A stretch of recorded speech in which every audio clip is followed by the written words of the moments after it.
O relógio está correndo contra o sistema. E hoje, na sexta-feira 13, literalmente 13 de março, trouxe um dos piores pesadelos que já podia acontecer para a elite de Brasília. A prisão do Daniel Vorcaro foi mantida. O homem que conhece os subterrâneos do poder agora tem apenas um caminho. E esse caminho vai implodir totalmente a República. Com uma força 10 vezes maior do que a Lava Jato, no dossiê de hoje vamos expor a milícia revelada pelo ministro André Mendonça, a perseguição covarde de Alexandre de Moraes a um jornalista para proteger o amiguinho Flávio Dino e o aviso final do Elon Musk para a Suprema Corte. Acomode-se, porque hoje o pagador de impostos finalmente vai ver os intocáveis tremerem nas bases. Você já sabe, ajuda a gente, curta, comenta e compartilhe, enquanto eu coloco as principais notícias aqui na tela neste exato momento. Então vamos de matéria, meus amigos. Saudade de vocês, viu? E aqui, olha que eu gravei ontem o editorial, mas estamos aqui novamente. Vamos lá. Aí, ó, essa que tá bombando. Caso Master. Segunda turma do STF forma maioria para manter prisão de Daniel Vorcaro. Deixa eu colocar na outra tela aqui para vocês, para que vocês possam ler de forma melhor, pessoal.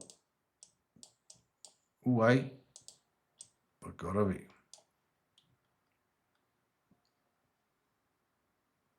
Oxi. Aqui. Tá lá no Direito News, viu, meus amigos? A segunda turma do STF formou maioria nesta sexta-feira para manter a decisão do ministro André Mendonça, que determinou a prisão do banqueiro Daniel Vorcaro, determinada na semana passada no âmbito da investigação sobre suposta organização criminosa ligada ao Banco Master. Os ministros Luiz Fux e Nunes Marques seguiram o relator e votaram por manter a detenção. Ainda falta se posicionar o ministro Gilmar Mendes. Isso tem 1 hora, viu, pessoal? É capaz que ele já se posicionou. O julgamento ocorre no plenário virtual da segunda turma, que decidirá se confirma ou revoga a medida. A prisão de Daniel Vorcaro deve ser mantida? O ministro Dias Toffoli, que integra o colegiado, declarou-se suspeito para atuar no caso. A declaração de suspeição abrange não apenas o exame da prisão de Daniel Vorcaro, mas também outras decisões que venham a ser tomadas no inquérito que apura o escândalo envolvendo o Banco Master. Presta atenção àquilo que eu falei isso ontem no nosso editorial. A declaração de suspeição abrange não apenas o exame da prisão de Daniel Vorcaro, mas também outras decisões que venham a ser tomadas no inquérito. Ou seja, ele está se declarando impedido para julgar. Agora, uma pergunta que não quer calar. Ele desmembrou em 2 inquéritos sigilosos, que a gente não sabe ainda o que, e declinou competência para ele mesmo, com alguma coisa que aconteceu ali. Será que o ministro André Mendonça já teve acesso a essas 2 novas PETs que ele desmembrou desse inquérito? Fica aí a minha pergunta. E ele se declarou suspeito, vocês já viram, não pode mais falar muita coisa. Então, é isso. Se inscreva aqui no canal. Eu nunca sei para que lado tá esse botão. Me ajudem aí. Pior que aqui vai ficar invertido para vocês. Se inscreva no canal e aqui no nosso QR Code é o meu Instagram, notícia mais rápida. Lá nós estamos publicando também as informações, tá? Agora essa aqui é muito boa. Vorcaro do mundo. Cadê? Desculpa, pessoal. Tá aqui, ó. Essa. Já vimos que ele vai ser preso, né? Vai continuar preso. Então, agora nós vamos trazer isso aqui, ó.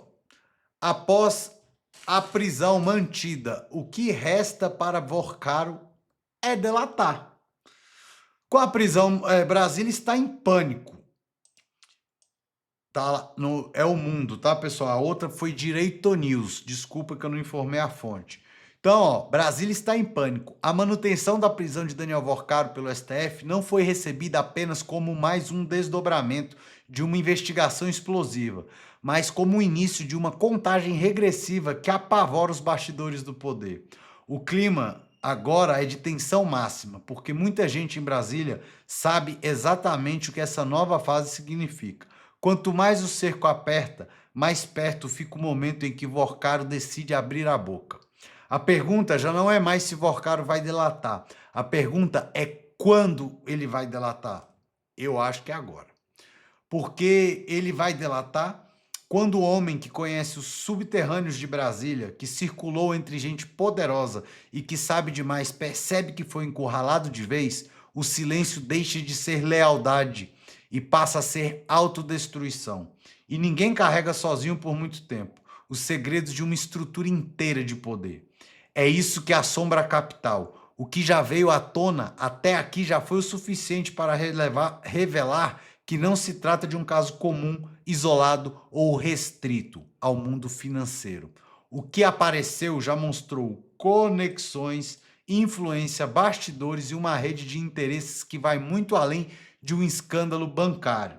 Já diz também que tem que apurar investigações aí, tráfico internacional de drogas, é claro, né? Tinha lavagem para empresas ligadas ao alto comando e a narcotráfico e também o tráfico de humanos internacional.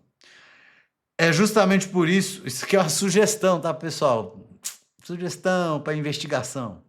E justamente por isso, Brasília sabe que uma delação de Worcaro não teria efeito limitado, teria efeito devastador. A partir de agora, cada dia de prisão aumenta o medo que tem de esconder, porque Worcaro não cai sozinho e Brasília sabe disso. Se ele falar, não será apenas mais uma delação, será uma bomba política 10 vezes mais destrutiva que a Lava Jato. É, exatamente. Então, meus amigos, é terrível o que está acontecendo, né? Terrível. E aí, ó, já tem aqui também, olha só como o trem tá avançado e a gente tá perdendo o trem, né? Tá indo rápido demais. Mas isso aqui já saiu há um dia, antes da outra notícia, que Daniel Worcaro, a PGR já toma iniciativa de delação, mas PF já tem aval para tocar sozinha. Então, agora, com a confirmação da prisão dele, muito provavelmente o que essa matéria está prevendo já vai acontecer, né? As informações em torno de uma possível delação para o banqueiro Daniel Worcaro, dono do Master, em troca de redução de pena, ainda estão na casa de especulação, mas a corrida já começou. Então, uma fonte afirma que em reunião com investigadores, o ministro do STF, que relata o inquérito, André Mendonça, já deu aval à Polícia Federal para tocar de forma independente a PGR, uma eventual tratativa sobre delação premiada. Oficialmente, os advogados se manifestam como se não houvesse tratativa, nem apoio sobre uma delação em troca de redução de penas. Mas investigadores com quem o blog conversou afirmam que já houve uma conversa nesse sentido. E ainda que metade dos advogados do banqueiro são contrários à delação, mas há ao menos um deles favorável à negociação. Para uma fonte envolvida diretamente na apuração do caso, Master, há dois caminhos para essa investigação. Ou vai ser tudo anulado em algum momento, ou o que seria uma infelicidade para a imagem do país, ou ele vai fechar a delação. Não acredito que aceite ficar preso tanto tempo calado. Então, essa notícia do R7 saiu ontem à tarde, e hoje com a manutenção aí da prisão de Daniel Worcaro, eu acredito que o passarinho vai cantar. Tá? Acredito que o passarinho vai cantar. E eu não sei se vocês viram, meus amigos, a questão do jornalista que foi recebido a Polícia Federal 6 da manhã, invadiu sua casa, levou seus pertences suas ferramentas de trabalho, celular, notebook. Isso me fez lembrar o caso do advogado aqui que foi preso em Brasília, porque estava advogando para o pessoal do Dia 8 também, passou pela mesma situação e na época a mídia noticiou como se ela fosse uma criminosa. Então, agora tá chegando, tá batendo na bumbum a água, né? Vocês já ouviram essa expressão, né? Da imprensa aí. Olha o Chiquinho aqui que ele falou sobre o assunto. Deixa eu voltar aqui, meus amigos. Só os bolsonaristas seriam perseguidos. Prenderiam Bolsonaro e a perseguição acabaria. Aquele povo que foi na Praça dos Três Poderes no 8 de janeiro é que seriam perseguidos por esse regime. Tudo era uma exceção e voltaria à normalidade depois que Bolsonaro fosse condenado. Foi isso que pregaram, mas não foi isso que aconteceu. Hoje, um jornalista acordou com a Polícia Federal dentro de casa porque ele ousou fazer uma matéria investigativa contra Flávio Dino no Maranhão. Moraes determina busca e apreensão a jornalista após reportagem sobre Dino. Quem imaginaria em sã consciência que fazer uma reportagem contra um agente público daria busca e apreensão? Esse jornalista ousou publicar matérias em seu blog. Olha só, Moraes menciona uma série de reportagens publicada pelo jornalista em seu blog desde 20 de novembro. A série começou com um conteúdo intitulado "O carro pago pelo Tribunal de Justiça do Maranhão é entregue a Flávio Dino e usado por sua família em São Luís". O jornalista ousado aponta na série que o carro oficial do TJ é utilizado pela família do ministro para se deslocar pela cidade. Segundo Moraes, há indícios relevantes de que o jornalista incorreu no crime de perseguição. Perseguição. Um jornalista que fez uma matéria contra o ministro tomou busca e apreensão por perseguição. Malu Gaspar, Meu Deus, abra que o olho. absurdo. Isso daqui é com toda certeza Uma um cama de aviso gato. para você, Malu Gaspar. Um aviso para todos os jornalistas que estão fazendo uma série de reportagens apontando fatos supostamente, em tese, ilícitos praticados por agentes públicos, ministros do STF. Foi isso, exatamente isso, que Alexandre de Moraes disse na decisão. O jornalista incorreu no artigo 147 do Código Penal porque fez uma série de reportagens noticiando fatos em tese praticados por Flávio Dino e por seus familiares. Isso, segundo Alexandre de Moraes, é uma perseguição contra o ministro. Busca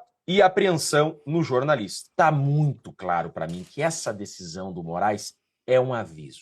É um recado a Malu Gaspar e todos os jornalistas que estão ousando divulgar fatos envolvendo ministros da Suprema Corte. Agora eu pergunto, qual o sentido de uma busca e apreensão a um jornalista que fez uma matéria? Qual a necessidade da polícia entrar na casa desse jornalista? Foram procurar armas, drogas ou produtos de crime, objetos de crime? Porque o Código de Processo Penal diz que a busca e apreensão ela tem finalidade específica e não para constranger o investigado, como nitidamente aconteceu. Olha lá, a busca será domiciliar ou pessoal para quê? Para prender criminosos, apreender coisas achadas ou obtidas por meios criminosos, apreender instrumentos de falsificação ou de contrafação, apreender armas e munições, descobrir objetos necessários à prova de infração, apreender cartas abertas ou não, apreender pessoas vítimas de crime, colher qualquer elemento de convicção. Então, pera lá. Qual o motivo da busca e apreensão contra esse jornalista? O que esse jornalista estava escondendo em casa que precisava ser acordado pela Polícia Federal 6 horas da manhã arrombando sua porta? Nítido constrangimento difícil, e né? recado a toda a classe jornalística, que agora estão indignados, mas agora é tarde. A perseguição chegou aos jornalistas. Não se espantem se a Polícia Federal acordar a Malu Gaspar nos próximos dias, tá? Olha aí, agora a imprensa entendeu que de fato estamos em uma ditadura e o foguete também virou para a imprensa. Mas um jornalista amanhecer com a Polícia Federal na porta da sua casa porque publicou uma reportagem é um precedente grave que a gente vai acompanhar, não é a primeira vez, mas vamos lembrar, por exemplo, lá no início do inquérito das fake news, causou muita polêmica a decisão do ministro Alexandre de Moraes de derrubar uma reportagem da revista Cruzoé que mencionava Dias Toffoli. Mas aquilo já gerou polêmica porque foi a derrubada de uma matéria. Imagina que a gente está falando agora de um passo... Pera. Quando o STF derrubou matéria da Cruzoé, do amigo do meu pai, a imprensa silenciou. Quando o STF censurou o documentário do Brasil Paralelo, a imprensa silenciou, porque Brasil Paralelo é de direita, né? Agora, jornalista independente, sem qualquer lado ideológico, que fez uma matéria apontando fatos contra Flávio Dino, tomou busca e apreensão, e vocês agora acordaram. Houve busca e apreensão e, portanto, uma operação policial contra um jornalista que fez uma denúncia contra um ministro do Supremo Tribunal Federal. Se a denúncia é correta, se não é, isso tem que ser investigado. Mas, a princípio, não é dessa forma que o Estado brasileiro deve agir em relação a reportagens, em relação à atividade jornalística, que sim, é um blog de um jornalista conhecido em seu estado. Diz a Constituição Federal que qualquer cidadão pode fazer uma denúncia contra agente público. O nome disso é direito de petição. Agora veja, o jornalista da CNN achou absurdo o que aconteceu. Agora ele não achou absurdo Felipe Martins estar preso por um acesso que nunca existiu à rede social LinkedIn. Não achou absurdo Felipe Martins ter sido condenado por ter escrito uma minuta que não existe e nunca foi apreendida. Vejam só, pimenta no dos outros é refresco, né? Fato é que eu não tô aqui para apontar o dedo para ninguém. Eu só quero lembrar a todos os brasileiros, não importando o seu lado ideológico. O ditador não tem ideologia. Nas ditaduras, não há lado. Os tiranos, eles perseguem quem quer que se coloque nos seus caminhos. É sobre isso que nós vimos hoje. Um jornalista que ousou se colocar no caminho do Flávio Dino, tomou busca e apreensão de outro ministro que comprou a do Flávio Dino e mostrou a força da instituição. É isso. E eu tenho uma notícia ruim para dar para vocês. Isso não parará nesse jornalista. Também acho que Se não. preparem, jornalistas. Vocês ultrapassaram uma linha que não poderiam ultrapassar na tirania. Expor os tiranos. Eu sou Jeff Chiquini, sou advogado e deixo aqui um grande forte abraço a todos. Só os bolsonaristas. Exatamente isso, meus amigos. Eu lembrei perfeitamente da advogada que aqui foi presa, também atuando para os que estavam presos do dia 8 de janeiro. Ela não estava lá no dia 8. Passou pela mesma situação, Polícia Federal e tudo isso aí que aconteceu. Um verdadeiro absurdo. E ali a gente já se manifestou. O caso, inclusive, foi parar lá na OAB, tem muita treta, muita confusão lá, porque era advogado, enfim. Passou, vamos mudar de assunto, porque senão isso aí me deixa até nervoso. E eu pulei uma matéria muito importante aqui, pessoal. Peço desculpas, mas eu vou ter que voltar, que é ainda falando de Daniel Vorcaro e da prisão, que foi essa decisão aqui do André Mendonça, tá? No Infomoney. Integrantes do grupo miliciano de Vorcaro continuam à solta, diz Mendonça em voto. Então tá lá no Infomoney, tá, pessoal? A corte formou maioria para manter prisão do banqueiro. Era para eu trazer depois da primeira matéria lá do Direito News.